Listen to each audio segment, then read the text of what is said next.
नमः ओं विष्णुपदाय कृष्णपृष्ठाय भूतले श्रीमते भक्तिवेदांत स्वामीति नामिने नमस्ते सारस्वते देवी गौरवाणी प्रचारिणे निर्विशेष शून्यवादी पैशातले स्थिताय।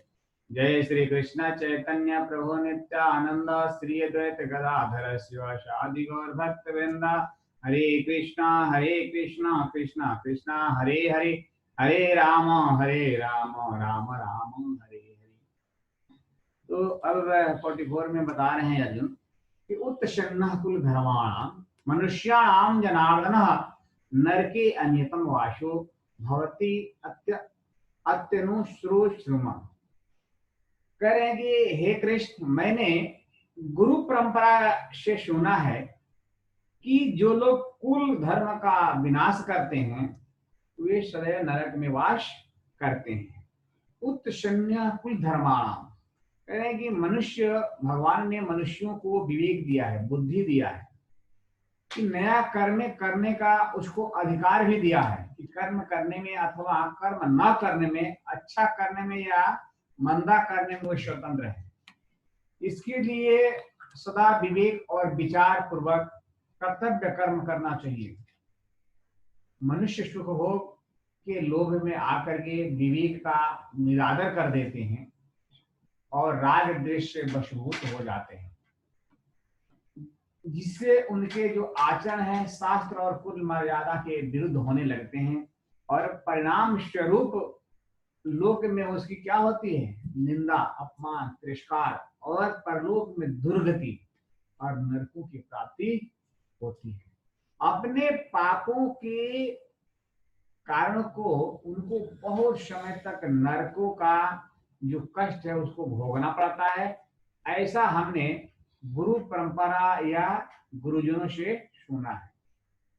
कह रहे कि मनुष्य कुल घाती जो मनुष्य होते हैं वो बता रहे हैं कि वह क्या होते हैं, वो अपने पितरों और अपने आगे होने वाले वंश को भी वो समाजित कर देते हैं और युद्ध में जितने भी होते हैं वो अनर्थ होते हैं। क्योंकि अनर्थ परंपरा के वर्णन का खुद अर्जुन पर क्या प्रभाव पड़ा इसके बारे में बता रहे हैं। कह रहे थे कि अहोवत महत पापम कर्तुम व्यवस्थिता वयम यद्राज्य सुख लोभेना हंतु स्वयं मुहता। कह रहे हैं कि ओह कितने आश्चर्य की बात है, अहोवत महत पापम। कितना आश्चर्य की बात है कि हम सब जघन्य पाप कर्म करने के लिए उद्यत हो रहे हैं। राज्य सुख भोगने की इच्छा से प्रेरित होकर हम अपने ही संबंधियों को मारने पर तुले हुए हैं। तो ये बता रहे हैं, अर्जुन बताया कि हम लोग कितना आश्चर्य की बात है कि अपने राज्य सुख के लिए हम लोग क्या कर रहे हैं, अपने स्वजनों को मारने के लिए हम लोग तुले हुए हैं। कह रहे हैं कि धर्म पर तो दुर्योधन तो दुष्ट है, उस पर तो धर्म की दृष्टि है ही नहीं, इस पर तो उस पर लोभ सवार हो गया है। लेकिन क्योंकि वह युद्ध के लिए तैयार हो गया है, तो कितना आश्चर्य की बात है। और हम लोग तो धर्म है, धर्म और अधर्म, अकर्तव्य, पुण्य और पाप को जानने वाले हैं। ऐसा जानकार होते हुए भी हम अनजान मनुष्यों की तरह हम लोगों बड़ा भारी पाप करने का जो निश्चय किया है, जो विचार कर लिया है कि युद्ध में अपने ही स्वजनों को मारने के लिए जो अस्त्र शस्त्र लेकर हम लोग तैयार हो गए हैं, यह हम लोगों के लिए बहुत भारी आश्चर्य की बात है, बहुत खुद की यह खेद की बात है, यह अनुचित कार्य है। कह रहे हैं कि हमने जो शास्त्रों में सुना है या हमने अपने गुरुजनों से जो शिक्षा पाई है उसको जीवन में हमको क्या करना चाहिए, सुधारने का विचार करना चाहिए और सबका आदर करके हमको करना चाहिए कि युद्ध रूपी जो पाप है उसको करने का विचार क्या होना चाहिए। इस पाप बहुत बड़ा भारी पाप है, इसको त्याग देना चाहिए। अहोवत बता रहे हैं कि यह कितना आश्चर्यजनक है। और कह रहे हैं कि जो ये भारी युद्ध रूपी जो भारी जो पाप होने वाले हैं इसके लिए हम लोग पक्का निश्चय कर लिए हैं, वो स्वयं हम लोग कर लिए हैं। कह रहे हैं कि थोड़े दिन रहने वाले राज्य और सुख के लोभ में आकर हम अपने कुटुंबियों को मारने के लिए क्या हो गए, उद्यत हो गए हैं, तैयार हो गए हैं। और पाप करने का जो निश्चय करने में और हम स्वजनों को मारने के लिए जो हम तैयार होने में केवल राज्य का और सुख लोभ का ही कारण है। ये क्या है, लोभ के कारण ही हम अपने स्वजनों को मारने में तुले हुए हैं। कह रहे हैं कि अगर युद्ध में हमारी विजय हो ही जाएगी तो हमें राज वैभव मिल जाएगा, हमारा आदर सत्कार होगा, हमारी महत्ता बढ़ जाएगी, पूरे राज्य पर हमारा प्रभाव रहेगा, सब जगह हमारा हुक्म चलेगा, हमारे पास धन होने से हम मनचाही भोग सामग्री जुटा लेंगे, फिर भी हम आराम करेंगे, सुख भोगेंगे। इस तरह हमारे राज्य पर और राज्य और सुख का जो लोभ छाया हुआ है, जो हमारे जैसे मनुष्यों के लिए सर्वथा अनुचित है, यह उचित नहीं है। क्योंकि ये जो है, ये राज्य का जो लोभ हमारे अंदर जो समाया हुआ है, जो छाया हुआ है, ये हम लोगों के लिए उचित नहीं है। तो अर्जुन क्या है, अपना जो सद्विचार है, अपने जो आदर वाला जानकारी जो देते हैं कि शास्त्र से और जो गुरु का उसको प्रमाण देते हैं, जो मैंने शास्त्र से सुना है और गुरु के मुखार बिंदु से जो सुना है, वैसा उसको वो आदर कर रहे हैं, अपने सद्विचारों को क्या कर रहे हैं, आदर कर रहे हैं और कर रहे हैं, और अच्छी सिद्धांतों को सुना करके वो बता रहे हैं कि अपना विचार जो है, सद्विचार जो है, बार बार निरादर तिरस्कार करने से सद्विचारों की दृष्टि बंद हो जाती है। मनुष्य को दुर्गुण दुराचार को रोकने वाला है ही।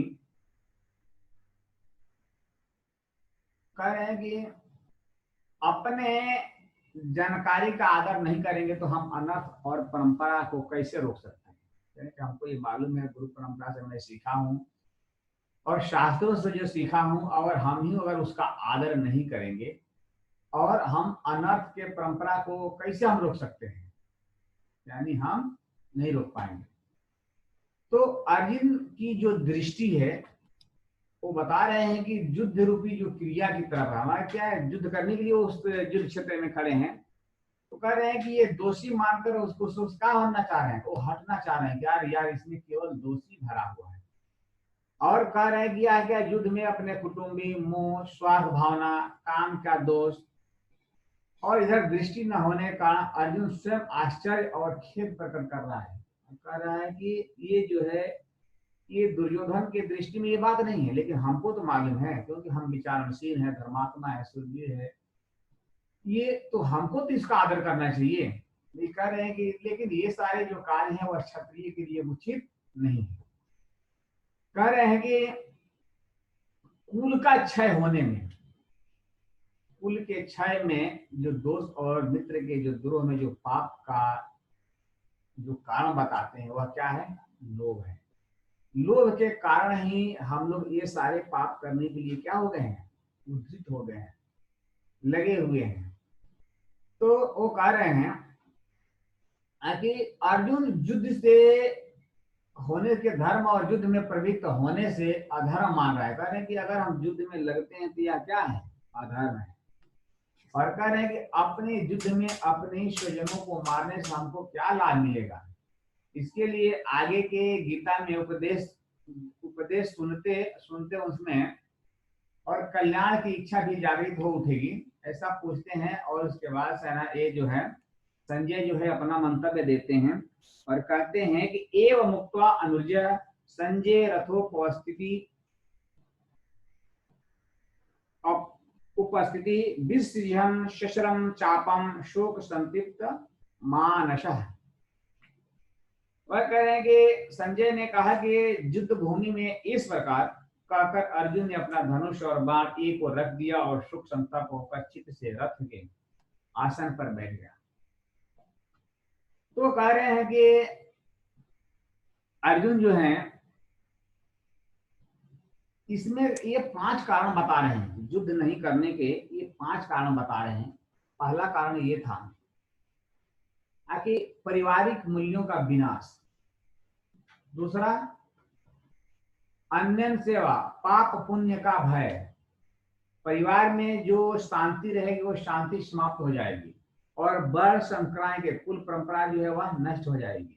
और अन्य कारण और भी कारण थे जिसकी वजह से अर्जुन जो है वह युद्ध करना नहीं चाहते थे।